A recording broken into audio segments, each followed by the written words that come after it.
Ni zao wenyewe. Ukisoma kanuni ya 106 mashindano haya timu inayotoka kucheza inachagua viwanja. Ikatokea bahati mbaya katika hiko kiwanja kikaonekana hakifai, option lazima urudi kwa mwenyeji, bwana kweli ulichagua kiwanja lakini kiwanja hakifai. Wapi unatamani kwenda kucheza finali? Timu mwenyeji lazima atoe maamuzi, isipokuwa anatakiwa achague kiwanja ambacho kinachokwenda kukizi kwenye vigezo vya nini? Kukizi kwenye vigezo ya CAF. Ukiachilia ubingwa wa Morocco, tunakwenda kucheza na timu ambayo iliyokamilika. Mfupa mgumu. Lakini sababu ya tatu, tunakwenda kucheza mechi, kuna Watanzania hawahitaji na kuona Simba anapata mafanikio juu ya hiyo mechi. Na watu kama nguli wa Simba Sport Club ambaye anaisupport timu ikiwa inaenda away, naye yupo na mwana Sheikh Su. Kwanza tukupongeze kwa hilo kujitoa kwa Simba Sport Club. Asante, ni washukuru sana waandishi wa habari. Lakini kwa yote ni jambo la kumshukuru tu Mwenyezi Mungu, kwa sababu yeye ndio kila kitu ametenda. Hakuna jambo ambalo mwanadamu anaweza kulifanya pasipokuwa na Mwenyezi Mungu Subhanahu wa Ta'ala. Lakini pia niwapongeze viongozi wa Simba, lakini kwangu za kipekee nizipeleke kwa Rais wa Jamhuri ya Muungano wa Tanzania, mama yetu Samia Suluhu Hassan. Ni rais ambaye anaonekana dhahiri shahidi kuhakikisha kwamba kila jambo linakwenda vizuri ndani ya Jamhuri ya Muungano wa Tanzania. Mama amewapa ndege Simba kwenda kusafirisha timu kuelekea Morocco, ndege zaidi ya watu 200 na something. Kwa sio jambo dogo, ilikuwa ni jambo kubwa kuonyesha namna ambavyo Mheshimiwa Rais anasupport sana swala la michezo, hususan sasa hivi katika klabu ya Simba ambayo ndio timu pekee imebaki kuhakikisha taifa la Jamhuri ya Muungano wa Tanzania. Lakini chukua nafasi hii pia nimpongeze sana Wizara ya Michezo chini ya mzee wetu Paulo Kagame Mabudi, imekuwa inajitolea sana kwa namna moja au nyingine, inaonyesha mapambano ili kuhakikisha kwamba kila jambo ndani ya Simba linakwenda vizuri, linakwenda sawa sawa. Nimpongeze sana Mheshimiwa Naibu Waziri Mwana FA kwa namna ambavyo anavyojitoa, kwa namna ambavyo anavyosupport timu yetu ya Simba, kwa namna ambavyo anasimama katika michezo. Big up sana kwake, na nichukue nafasi hii kuendelea kumwombea afya njema, kwa Mwenyezi Mungu aendelee kumlinda. Moja, mimi naamini katika mawaziri ambao wanaojitoa sana lazima nimzungumzie Mwinjuma Mwana FA. Tulikuwa naye Morocco, ni mtu ambaye alionyesha mapambano makubwa. Mimi naamini kwamba uwepo wake kuna mambo makubwa na mambo mengi amesaidia katika klabu yetu. Mungu mjalie afya njema yeye pamoja na familia yake. Sheikh Sugu, tuanze kwa ile welcome Tanzania. Mashabiki wa Simba Sport Club mliokuwepo Morocco mara baada ya mchezo kutamatika dhidi ya Berkane, mlionekana kushangilia kwa yale matokeo, na ile welcome Tanzania ina siri gani Kisugu? Sikutegemea mwandishi ungeniuliza hili swali. Labda umeamua kuniuliza hili swali kwa makusudio yako, unajua wewe mwenyewe. Welcome ni neno la kigeni. Welcome ni neno la Kiingereza. Lakini kwenye Kiswahili fasaha kinasema karibu. Mimi nafikiri litakiwa kwanza mtupongeze sisi kuambia wa Morocco welcome Tanzania. Maana yake tunawaambia karibu sana Tanzania. Kwa nini King Faida aliwaambia welcome Tanzania? Kwa sababu aliamini kwamba kuna mechi inakuja kuchezwa Tanzania. Kwa hiyo welcome Tanzania, tulikuwa tunawakaribisha wa Morocco Tanzania. Waje Tanzania. Waje kwenye nchi ya amani. Waje kwenye nchi ambayo inasimamiwa na mwanamama shupavu, Rais wa Jamhuri ya Muungano wa Tanzania Samia Suluhu. Waje wakiwa na amani. Na ndio maana tunaambia welcome Tanzania, karibu Tanzania. Mtu akikukaribisha maana yake lazima ujue unakwenda kwenye sehemu ya amani. Ila mmemkaribisha watu walikuwa na discuss sana, wanajiuliza mmefungwa ila mnamkaribisha. Shida ni uelewa. Shida pengine ni lugha pia iliwachanganya.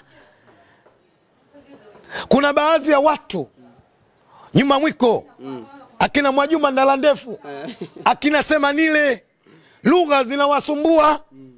Welcome Tanzania, karibu ni neno ambalo sisi wa Tanzania tumeumbiwa nalo. Na ndio maana leo 90% ukienda kwenye maofisi unakuta neno welcome au karibu. Na ukiliona neno unaambiwa karibu, tafsiri yake halisi kwa 99.9 hiyo sehemu amani ipo. Kwa King Faida alivyoambia welcome Tanzania, karibuni Tanzania, na naamini watakuja tarehe 25 tutakutana nao katika uwanja Benjamin Mkapa. Msiniulize hili swali, majibu nayatoa. Mechi na kwenda kuchezeka katika uwanja Benjamin William Mkapa. Waandishi acheni propaganda zenu. Waandishi mnatumika vibaya. Waandishi mnatumika na siasa za mpira mnaingia nazo. Na niwaambie waandishi wa habari, kwa mujibu wa kanuni za shirikisho la mpira barani Afrika, mechi inachezeka katika uwanja Benjamin Mkapa. Tuamini viongozi wetu. Naamini ni kweli jambo lilikuwepo, propaganda zilijaribu kuzitengenezwa. Bahati mbaya na bahati nzuri, waandishi wa habari nanyi mnaingia kwenye propaganda za mpira za Kiafrika. Second leg ilionyesha ni Zanzibar City. Yes, ni kweli. Je, nyi waandishi mnakubaliana na hilo? Mnakubaliana na CAF kuvunja kanuni? Nyinyi kama waandishi mmechukua hiyo nafasi kuwakumbusha CAF kanuni zao? Au nanyi mmeingia kwenye propaganda? Leo niko vizuri, msiniuliza maswali mkashindwa kuniletea mic, siku nyingine mkakasirika. Baadhi yenu waandishi wa habari mnatumika katika nchi. Baadhi yenu wachambuzi mnatumika kwenye nchi. Acheni. Bakini kwenye siasa za Simba na Yanga, lakini acheni kuleta usiasa, acheni kutumika kwenye nchi. Hili ni jambo la kinchi. Leo hii waandishi, rais anatoa ndege. Siku 6 ndege haifanyi kazi, nchi haingizi pesa. Mnashindwa kumunga mkono? Mnashindwa kusapoti? Leo Nicky Jr yuko Nigeria, anapambana, anawakumbusha CAF kanuni. Nyinyi mlikuwa Tanzania mnatumika? Au hamjui kanuni? Tunajua kanuni. Mmesema 83 inasemaje? 83 inasemaje? Ndio imetoa tafsiri ya kanuni ya uwanja. Inasemaje? Mnasoma nyi kanuni? Nasoma. Mbona msemi? Mbona JR anasema? Acheni kutumika. Leo mnakubali kupambana na kusambaza vitu vya ovyo. Mnashindwa kusimama kwenye kanuni kuitetea Jamhuri ya Muungano wa Tanzania.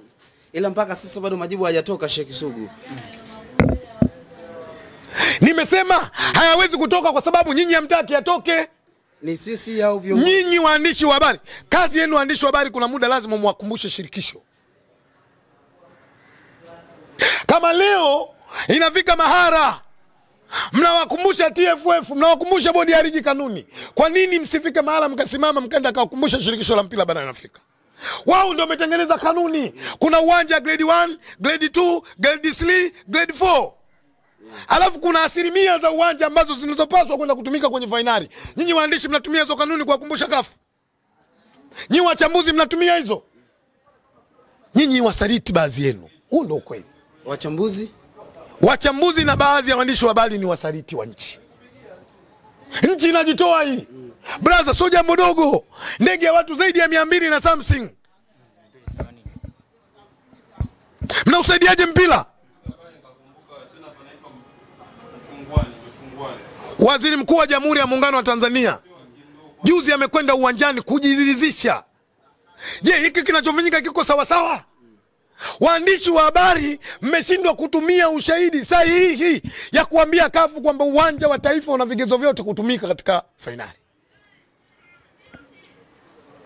Viwanja vya finali vina 100%. Ukisoma kanuni, ili kiwanja chako kianze kutumika lazima kuanzia 60% kwenda juu. Simba ina 76%. Nani mwandishi anakataa?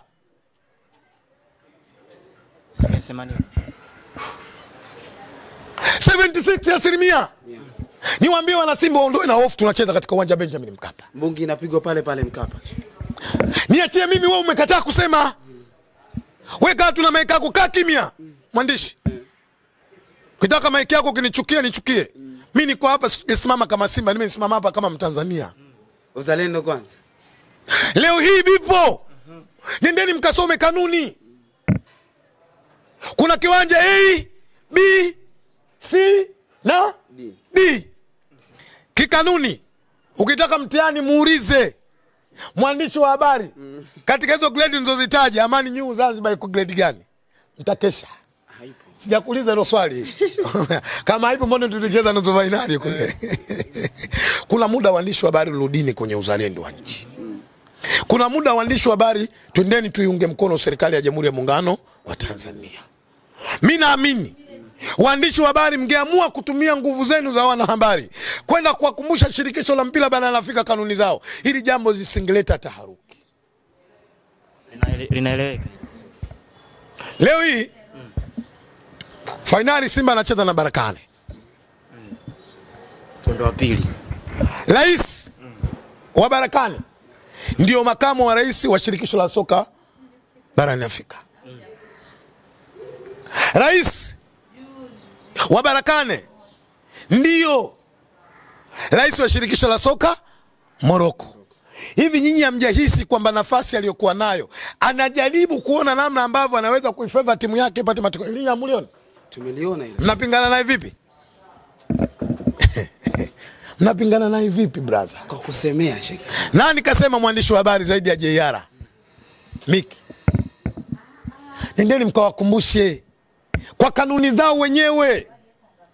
Ukisoma kanuni ya 106 mashindano haya timu inayotoka kucheza inachagua viwanja. Ikatokea bahati mbaya katika hiko kiwanja kikaonekana hakifai, option lazima urudi kwa mwenyeji, bwana kweli ulichagua kiwanja lakini kiwanja hakifai. Wapi unatamani kwenda kucheza finali? Timu mwenyeji lazima atoe maamuzi, isipokuwa anatakiwa achague kiwanja ambacho kinachokwenda kukizi kwenye vigezo vya nini? Kukizi kwenye vigezo ya CAF.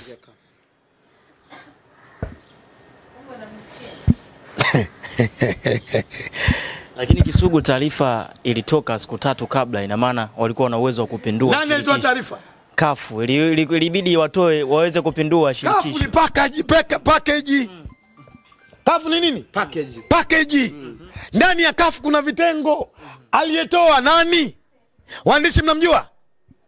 Kama CAF walitoa, mimi nina ushahidi leo technical ya CAF ya mambo ya viwanja inakaa leo. Nani anakataa? Kama wao walitoa, kinachowapelekea tena leo kukaa kwenye maamuzi mengine ni nini? Baada ya rufaa. Shehe, maamuzi aiza leo au kesho. Maamuzi. Na moja ya maamuzi yanayotoka Simba na kwenda kucheza katika uwanja Benjamin Mkapa. Sheikh Sugu, kwenye mchezo dhidi ya Berkane kwenye CAF Confederation mpaka sasa wameruhusu magoli 2. Simba Sport Club ataweza kwenda kuandika historia. Akitaka kushinda lazima aanzie goli 3, na kwenye michuano yote Berkane karuhusu goli 2 tu Sheikh Sugu. Ni mechi ngumu. Haiwezi kuwa mechi nyepesi. Ni mechi ngumu kwa sababu kuu 3. Sababu ya kwanza, tunakwenda kucheza na bingwa wa Morocco. Tunakwenda kucheza na bingwa wa Morocco.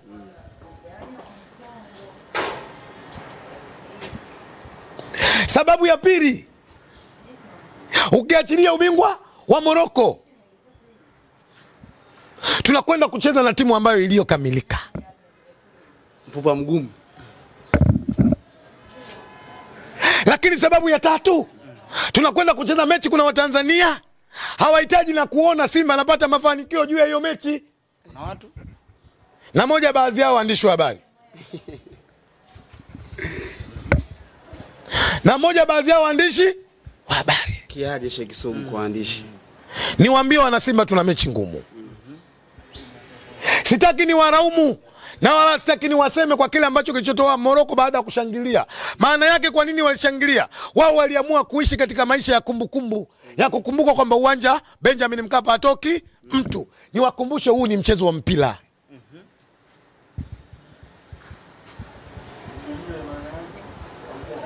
Ukishakumbuka huu ni mchezo wa mpira na una matokeo ya ajabu, maana yake na wakumbusha wana Simba ni kujipanga zaidi. Dua ziongezeke na ubani. 1993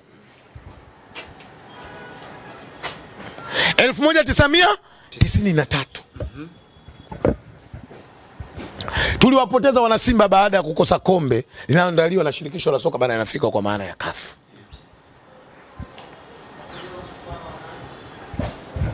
Kucheza nyumbani.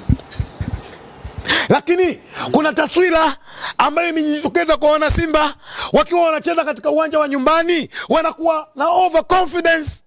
Ni shida, ni tatizo. Tuwe na confidence lakini tusiwe na overconfidence. Mimi mzalamo vyombo vimo mwesheke. Na kama unataka leo tupige Kiingereza kitupu hapo. Tumalizie ile afu tupige Kiingereza.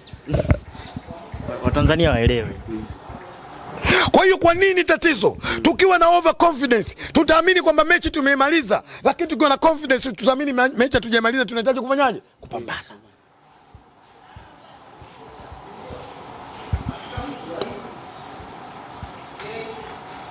Unajua niwape historia moja ndogo sana alafu turudi kwenye mpira. Mimi Mzalamu nimo. Na ukiniambia kwenye undengeleko na mimi nimo. Ukiamua kupanga nyinyi watu wa bara, kuweni makini sana, msipange mitaa ambayo inatawaliwa sana na wandengeleko na Wazalamo.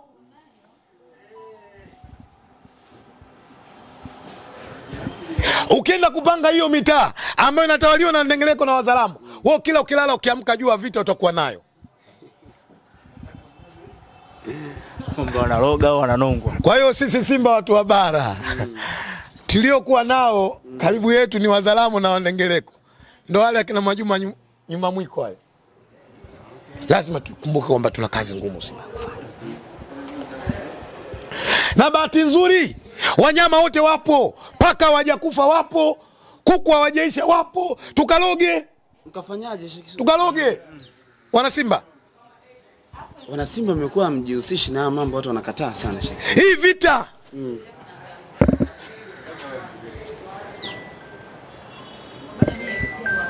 Sio wakati wa masiala huu. Kana tasbihi yako. Piga lam tala kaifa fara rabbuka. Piga mara 44.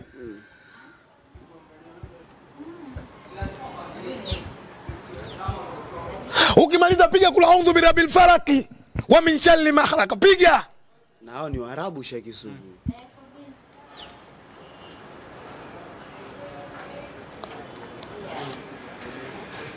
Mwambie Mwenyezi Mungu rumba mbingu na ardhi.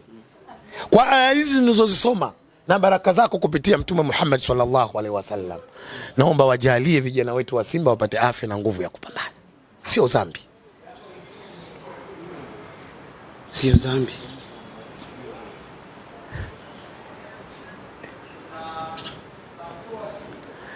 Ukisoma ile alam tara kaifa faara rabbuka bishabil fil lam yajal qaidahu fi tadlil wa laysala alaihim tayran adabin tarmihim bi hijaratin min sijil faj'alahum asfin makum. Mungu alileta ile aya kwa sababu maadui walikuwa wanataka kwenda kuipiga Kaaba. Mungu anatuma ndege, anawaambia shusheni vidongo chini. Shehe upo? Unamwacha Sheikh. Mimi niko vizuri wewe, usinichukulie poa tu. Wewe unaniona mimi barani kisogo. Kwa makini. Mheshimu mtu unayemuona, usimdharau mtu ambaye usimjua. Mchezo mpaka leo unaongea. Watu hawajui tu. Chawa yule. Wewe kwa kunguni. Na jinsi ulivyokuogopa na unaonyesha jinsi unavyofanya. Anapandishwa ndege yule. Pambana na wewe upandishwe. Kumbe kuna watu wanasema wanapandishwa ndege. Niwaambie sana wana Simba, bado tuna mechi ngumu na tuna bado vitu vya ziada vya kufanya. Sisi mashabiki tuna eneo letu. Tucheze pati yetu kwa 100%. Niwapongeze sana mashabiki wa Simba, pati yetu bado tunaendelea kucheza vizuri. Wale ambao hawajapata tiketi waendelee kuchukua tiketi. Ziendelee kuuzwa. Yes. Lakini pia baada ya kuchukua tiketi tusimame kwenye dua na sala. Ili kuhakikisha kila jambo linakwenda vizuri, kila jambo linakwenda sawa sawa. Shukrani Sheikh. Asante, nami niwashukuru sana waandishi wa habari. Nafanya kazi kubwa, nafanya kazi nzuri, lakini pia niwape pole sana. Yasiumize sana haya maneno. Moja ya maneno kuambizana ni moja ya kujifunza. Asante, nami niwashukuru sana. Asante.